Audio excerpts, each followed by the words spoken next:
Pen.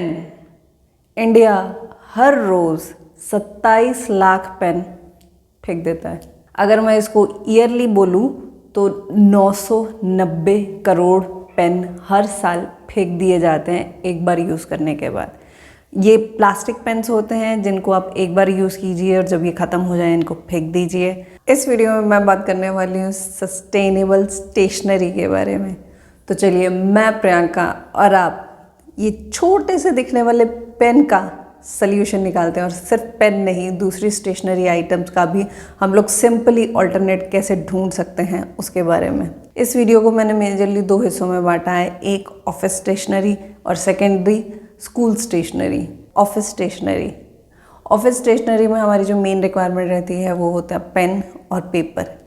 Pen में मैं आपको रेकमेंड करूँगी कि आप इस तरह के इंक पेन यूज़ कीजिए। ये इंक पेन बहुत ही कंफर्टेबल और बहुत ही अच्छे हैं। आप इनमें दोबारा से इंक इनमें रिफ़िल करके इनको यूज़ कर सकते हैं। इंक पेन को मेंटेन करने के लिए थोड़ा सा एफर्ट लगता है। अगर इंक इसमें थोड़ी सी ज़्यादा देर रह जाए तो ये पेन रुकने लगता है। उसका एक सिंपल सा सल्यूशन है, आप इसमें से सारी इंक निकाल दीजिए, इसको पानी में इस तरह से 4-5 बार धो लीजिए और उसके बाद मैं इसको ऐसे ही ओपन पानी में ही छोड़ देती हूँ कुछ देर के लिए, और उसके बाद फिर इसको पानी से निकालती हूँ, सुखाती हूँ, और उसके बाद फिर इसको जब रिफ़िल करती हूँ तो ये पेन एकदम नए जैसा चलता है। पेन के बाद दूसरी चीज़ है कॉपीज़।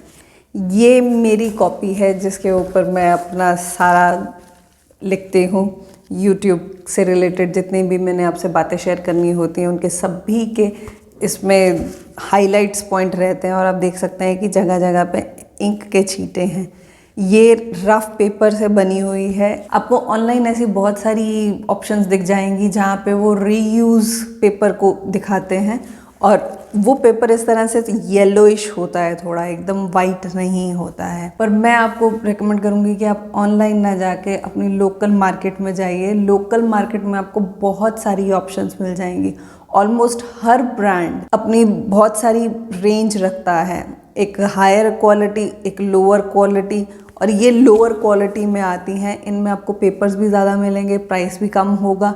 अगर आप ऑनलाइन जाएंगे तो वहाँ पे प्राइसेस तो बहुत ज़्यादा होंगे, प्लस जब आप उनको ऑर्डर करेंगे तो ट्रांसपोर्टेशन चार्जेस या ट्रांसपोर्टेशन पॉल्यूशन, मेन चीज़ पॉल्यूशन, वो अलग से होगा।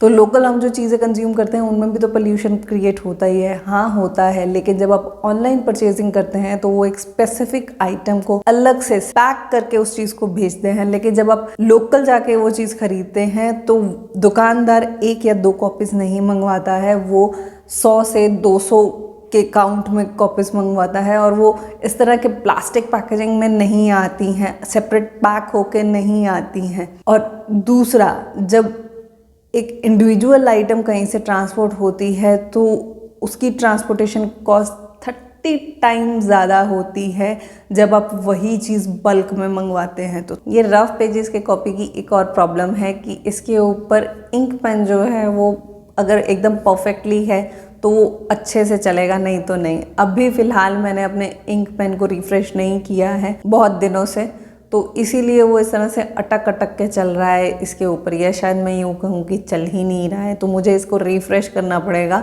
लेकिन अगर मैं इसको ये फ़ाइन इस तरह की जो हमारी कॉपीज़ रहती हैं इसके ऊपर चलाऊँगी तो ये परफेक्टली चलता है। तो ये एक छोटा सा डिसएडवांटेज है इंक पेन के साथ कि पेपर क्वालिटी के साथ इसका परफॉर्मेंस वेरी करता है।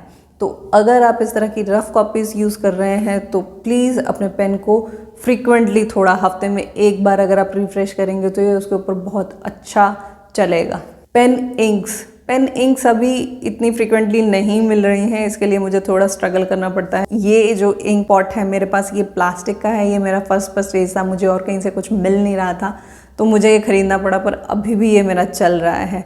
पर उसके बाद भी मेरी सर्च जारी रही और मुझे ये सेकंड जो इंक पॉट मिला ये ग्लास में है, और ये अभी मैंने खोला भी नहीं है। फाउंटेन पेन भी 2 तरह के आते हैं, एक जिनमें इस तरह के सेपरेट रिफिल्स होते हैं वो, और दूसरा जिनको आप रिफ़िल खुद से कर सकते हैं वो। मैं आपको सजेस्ट करूँगी कि आप उन पेन्स को ऑप्ट कीजिए जो रिफ़िल आप खुद से कर सकें। मेरा ये जो पेन है इसकी दोनों ऑप्शन आती है, इसके ये इस तरह का ये जो सेपरेट रिफ़िल है वो भी मिल जाता है, प्लस इसको आप खुद से भी रिफ़िल कर सकते हैं, तो मैं इसको खुद से रिफ़िल करती हूँ। मार्कर्स, कई ऑफिसेज में मार्कर्स भी यूज़ होते हैं। मार्कर्स भी दो टाइप के आते हैं, एक जिनको आप रिफ़िल कर सकते हैं और दूसरा जिनको आप रिफ़िल नहीं कर सकते। तो मैं रिक्वेस्ट करूँगी कि आप अपने एडमिन से या जो भी स्टेशनरी होल्ड करता है उसे रिक्वेस्ट कीजिए कि वो रिफ़िल वाले मार्कर्स मंगवाएं, ताकि जब भी आपको ज़रूरत हो तो मार्कर के साथ आप ये इंक से उसको रिफ़िल कर सकें और अपना बहुत सारा वेस्ट बचा सकें।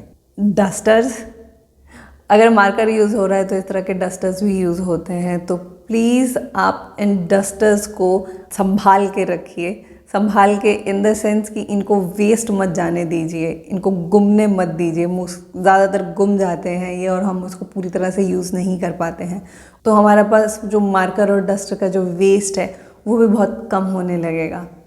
अगर आप इसके अलावा और कुछ स्टेशनरी में यूज़ करते हैं, ऑफिस स्टेशनरी में, तो प्लीज़ मुझे कमेंट करके ज़रूर बताइएगा। अगर आपको उसका ऑल्टरनेट चाहिए होगा तो मैं उसका ऑल्टरनेट ढूंढने की कोशिश करूँगी, अगर वो प्लास्टिक में है तो। अगर वो सस्टेनेबल प्रोडक्ट है तो डेफिनेटली प्लीज़ उसको भर के फ्लॉन्ट कीजिए अपने सोशल मीडिया के ऊपर और उसको पूरा यूज़ कीजिए। एडिटर प्रियंका, माफ़ कीजिएगा, मुझे ये वीडियो आधी यहीं पे ख़त्म करनी पड़ रही है क्योंकि ये वीडियो बहुत ज़्यादा लंबी हो रही है। इसका जो सेकंड पार्ट है वो आपको कल इसी समय मिलेगा, तो प्लीज़ सब्सक्राइब ज़रूर कीजिएगा अगर आप नए हैं तो। और इस सारे जो प्रोडक्ट्स बच गए हैं जिसको मैं इस वीडियो में नहीं डिस्कस कर पाई हूँ, उसको हम लोग अगली वीडियो में डिस्कस करेंगे। तो कल इसी समय दोबारा मिलते हैं। धन्यवाद।